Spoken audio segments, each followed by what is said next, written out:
Welcome back नाज़रीन, clinic online में दोबारा खुशामदीद। ये जो वर्ड कैंसर होता है ना, होता बड़ा तकलीफ है और अमूमन यही होता है कि जब किसी इंसान को ही पता चलता है तो उसके लिए उसके कहते हैं ना कि ज़मीन के नीचे जो पाँव के नीचे ज़मीन है वो सिरक जाती है। बिल्कुल सही कह रहे हैं, लेकिन हर कैंसर या हर कैंसर का स्टेज इतना ख़तरनाक नहीं होता। इस सवाल से आज हम बात कर रहे हैं ओवेरियन कैंसर पे और हमारे साथ मौजूद हैं डॉक्टर सादिया रिजवी साहब। डॉक्टर साहब ये बताइए क्या वजूहत हैं ख़वातीन में, क्योंकि आपने कहा बहुत सारी टाइप्स हैं इसकी, बिनाइन भी हैं, मेलिग्नेंट भी हैं, बिनाइन भी मेलिग्नेंट कन्वर्ट हो जाते हैं, लेकिन कोई रिस्क फैक्टर्स हैं, कोई रीजंस हैं जो कि किसी खातून में एक तो ये है कि जेनेटिक प्रीडिस्पोजिशन कि आप यू प्रोन टू कैंसर। अब तो रिसर्च कह रही है ना कि ऑन्कोजीन्स हैं, BRCA1, BRCA2 और ये सारी जो प्रोफाइल है।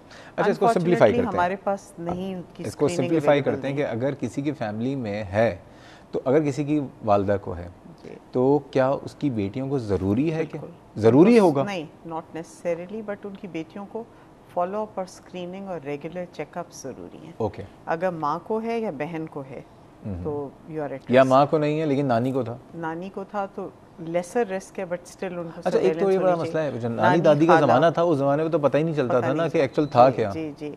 लेकिन ब्रेस्ट कैंसर और ओवेरियन कैंसर ये दोनों हैं कि जिनमें अगर है फैमिली में तो स्क्रीनिंग में सिंपल अल्ट्रासाउंड है, एग्जामिनेशन ठीक है, once a year and CA125। ठीक है, एक तो फैमिली हो गया, और क्या रिस्क फैक्टर्स हो सकते हैं? फैमिली है, फिर लॉन्ग स्टैंडिंग ओवेरियन सिस्ट है, वो है, कई दफ़ा no family history and it comes out of blue. So basically regular checkups would screen कि वो कराते रहें। अच्छा, ओवेरियन सिस्ट के ऊपर भी मैं बात करूंगा क्योंकि ये उन लोग ख़वातीन अल्ट्रासाउंड कराती हैं, सिस्ट बहुत आती हैं, अभी तमाम ख़वातीन में तशवीश हो जाएगी। और इसके अलावा कोई और रीज़न, कोई दवाओं से ताल्लुक़ है? यू नो हमारी, अगर हमें ओरिजिन और रूट पता लग जाए, रूट कॉज क्या है, तो फिर शायद क्योर भी निकल आए कि एग्जैक्टली क्यों होता है। We don't know. ओके। अच्छा, कॉन्ट्रासेप्टिव पिल्स जो होती हैं उसका इससे क्या ताल्लुक़ है? कॉन्ट्रासेप्टिव पिल प्रोटेक्टिव है इसके लिए, ओवेरियन कैंसर के लिए। जी, ब्रेस्ट कैंसर का रिस्क बहुत बहुत स्लाइटली रेज होता है, बट ओवेरियन कैंसर के लिए प्रोटेक्टिव है। यानी अगर किसी को कैंसर है तो उसको कॉन्ट्रासेप्टिव पिल देना है? नहीं, नॉट एट ऑल। हार्मोन्स नहीं दे सकते आप उनको, जिनको ओवेरियन कैंसर लेकिन अगर बट जिन्होंने लिए हुए हैं ज़िंदगी में पिल ली हुई है तो उनके चांसेस कम हो जाते हैं। चांसेस कम होंगे उनके। अच्छा, हमारे साथ मौजूद है कराची से फराह साहिबा, उनको शामिल गुफ्तगू करते हैं। अस्सलाम वालेकुम फराह साहिबा। वालेकुम। क्या हाल है? मैं बिल्कुल ठीक हूँ, आप खैरियत से हैं? जी, मैं ज़रा मैडम से बात करवा रहे हैं। जी बिल्कुल, मैडम सुन रही, पूरी दुनिया सुन रही है आपको। यस मैडम, मुझे ना आपसे एक ज़रूरी बात करनी है। मैंने कहा मैं ना ये तकरीबन 8-10 साल पुरानी है, ये एक फाइब्रॉइड ना ट्यूमर था यूट्रस में।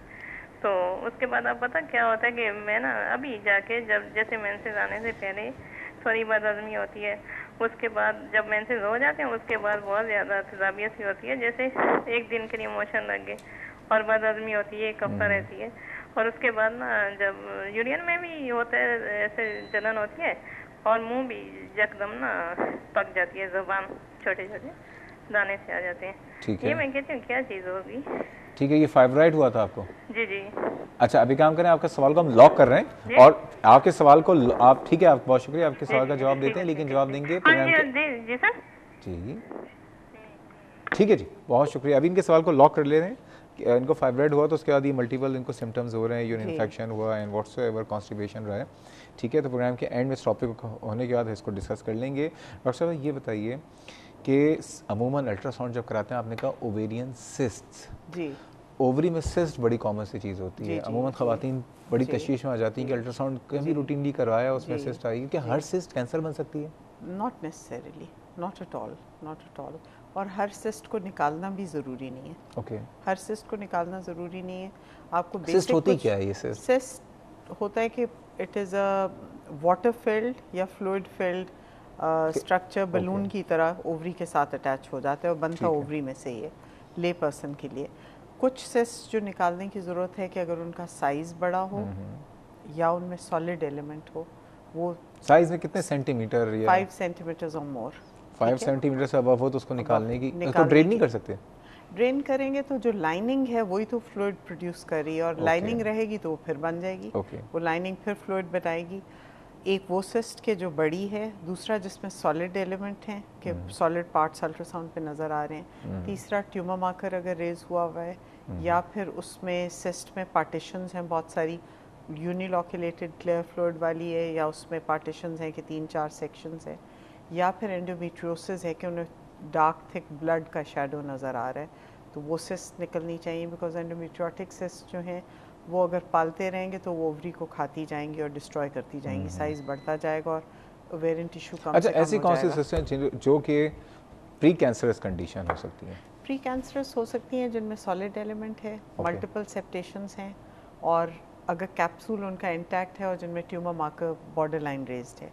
अच्छा, ये ट्यूमर मार्कर क्या होते हैं? क्योंकि लोगों को पेन वाले मार्कर का तो पता है, ट्यूमर मार्कर जो है ना, ये भी मार्कर होता है सब्सटेंस जो रेज्ड होता है, जिससे आप मॉनिटर कर सकते हैं कि ये कैंसरस है कि नहीं, इसमें एक्टिविटी। वो कहाँ से मॉनिटर होता है? वो through blood test. Blood test. It's a blood test जिसमें CA-125 कहलाता है। 35 से नीचे है तो नॉर्मल है, 35 से ज़्यादा है, बिटवीन 35 एंड 100 तो एंडोमेट्रियोसिस। चलें इस काम ही कर लेते हैं, इसको आसान कर लेते हैं कि अगर किसी आज इस प्रोग्राम को देख के वो ख़वातीन जिनको लग रहा है कि इनको शायद ऐसी अलामतें हैं जो कि आपने बताई हैं कि पेट में दर्द रहता हो, ठीक है, उनकी टमी थोड़ी इंडाइजेशन हो, या टमी आपने कहा कि थोड़ी सी ज़्यादा हो गई हो, वो तो कैंसरस में ठीक है, तो अब ये बताइए इसको डायग्नोस कैसे करेंगे, या इसको एक तो डायग्नोसिस के लिए, और दूसरा जिनकी फैमिली में किसी को, इनकी वालदा को या खाला को कैंसर था, उसको स्क्रीनिंग कैसे करेंगे? डायग्नोसिस और स्क्रीनिंग ऑलमोस्ट सेम प्रोटोकॉल होगा। बेसिक सिंपल हिस्ट्री, देन फिर क्लिनिकल एग्जामिनेशन, फिर अल्ट्रासाउंड है, और अच्छा अल्ट्रासाउंड हुआ ओवेरियन डॉपलर के साथ, ultrasound, then tumour marker CA-125, and जहाँ सस्पिशन हो कि कैंसरस हो सकता है वहाँ CT scan. Okay, CT is preferable to MRI for ovarian cancer. अच्छा, इसमें कैंसर छुपेगा नहीं? इसमें छुपेगा नहीं, डायग्नोज हो जाएगा। और अगर सस्पिशन है कैंसर का तो फिर प्रॉपर रेफरल, प्रॉपर सर्जरी। अक्सर होता है कि अगर वो अगर कैंसरस भी है और उसका ऊपर कैप्सूल जो है वो इंटैक्ट है, तो वो फिर भी आप उसको बहुत अर्ली स्टेज कहेंगे कि स्टेज 1A होगा, जिसमें कैप्सूल इंटैक्ट है। अगर उस स्टेज पे वो निकल आएगा, फिर फैसिलिटीज़ अवेलेबल हैं, फ्रोजन सेक्शन अवेलेबल होता है। अच्छा, एक और बात ये कि मैं ट्यूमर मार्कर पे अटका हूँ, मैं थोड़ा पीछे रह गया हूँ, आप आगे चली गई हैं, कि ऐसा हो सकता है कि ट्यूमर मौजूद हो लेकिन ट्यूमर मार्कर जो है वो नेगेटिव आ रहा हो? देखिए, बहुत सारे ट्यूमर मार्कर्स हैं। Commonest is CA-125, but for germ cell tumours हैं, और बाकियों के लिए CEA है, अल्फा फीटोप्रोटीन्स हैं, बाकी ट्यूमर मार्कर्स हैं। बट येस, अगर अल्ट्रासाउंड की picture is very suspicious, then one has to do a frozen section and confirm कि ये मैलिग्नेंट है कि नहीं। अच्छा, हमारे साथ एक और कॉलर है बहुत देर से, हमारे बहुत रेगुलर कॉलर अहमद जमान साहब। अस्सलाम वालेकुम अहमद जमान साहब। अहमद जमान साहब हैं या अहमद जमान साहब की कॉल थी?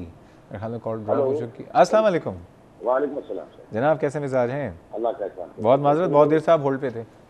नहीं ऐसी कोई बात नहीं, तो ये तो होता है जनाब। अब इसमें ये ज़ाहिर है कि अच्छा टॉपिक था, और इसका ये है कि सर ये जिन फीमेल्स के यहाँ मतलब कि बच्चे नहीं होते हैं, क्या उनमें ज़्यादा चांसेस होती हैं? नेवर हैड एनी चिल्ड्रन, ठीक है, ठीक है, उनके यहाँ ये कॉमन ज़्यादा होता है? और दूसरा सर इसमें कि हाई एस्ट्रोजन लेवल्स की वजह से भी ओवेरियन कैंसर होता है? और लास्टली सर जी जी, ये प्रीमेच्योर मेनोपॉज जो होता है, इनमें भी ज़्यादा ये चांसेस है कि इस वजह से हो? ठीक है, बहुत अच्छे सवाल हैं, बहुत शुक्रिया।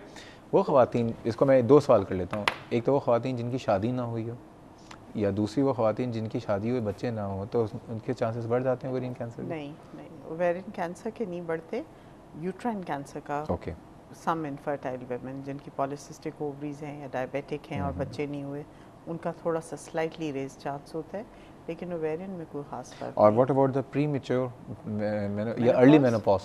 नॉट रियली, वो तो आपका जेनेटिकली प्रीडिस्पोज्ड है कि आपकी मदर को कब आया फैमिली में, बट कुछ बच्चियों को मेनोपॉज 20s में आ जाता है। Stress is one of the main factors. फिर कुछ होता है कि ऑटो इम्यून डिजीज़ है जिससे प्राइमरी ओवेरियन फेलियर हो गया है और मेनोपॉज हो गया। अच्छा, स्ट्रेस से ओवेरियन ट्यूमर को कोई या कैंसर को कोई ताल्लुक है? देखिए, स्ट्रेस से अब साइकाट्रिस्ट जो हैं और साइंस बिलीव्स के कैंसर्स जो हैं वो स्ट्रेस से होते हैं। ओके, सो जिनको कैंसर्स होते हैं, अगर बाहर देखें और उनको जब आप साइकोथेरेपी और वो सपोर्ट ऑफ़र करते हैं, तो दे ऑलवेज इंसिस्ट कि आप अपना लाइफस्टाइल चेंज करें, स्ट्रेस फैक्टर्स को कम करें। स्ट्रेस से सेकेंडरीज भी जल्दी आती हैं। सो स्ट्रेस यस है वन ऑफ द थिंग्स। ये सिर्फ वो ये नहीं, ऑलमोस्ट बाकी कैंसर्स, तमाम कैंसर्स के लिए स्ट्रेस। फिर हमारी डाइट में जो इतनी मिक्सचर है, सिंथेटिक चीज़ें हैं, अब इसीलिए दोबारा we are trying to go back to the organic food. So वो भी है, मल्टीपल फैक्टर्स हैं, रेडिएशन है, पोल्यूशन है, बहुत सारी चीज़ें हैं कि जो सिंथेटिक हमारे अब हो गया है। फॉर एग्जांपल चिकन को फीड करने के लिए जो चिकन फीड में चीज़ें डली हुई हैं, वो भी काउ मिल्क को इंक्रीज़ करने के लिए जो इंजेक्शंस हैं, anything artificial does contribute. Anyways बात हो रही है आज, और अब प्रोग्राम के अगले हिस्से में मैं बात करूंगा कि जिसको, क्योंकि मैंने जब शुरू में कहा था ना कि जिसको डायग्नोस हो जाता है उसके लिए ज़िंदगी, उसको लगता है कि बस अब मेरी ज़िंदगी ख़त्म होने वाली है, इसमें कितनी हकीकत है और क्या इसके ट्रीटमेंट मौजूद हैं, क्या ट्रीटमेंट करवाना चाहिए, मज़ीद बातें करेंगे। जा रहे हैं एक छोटे से ब्रेक में, हमारे साथ रहिएगा।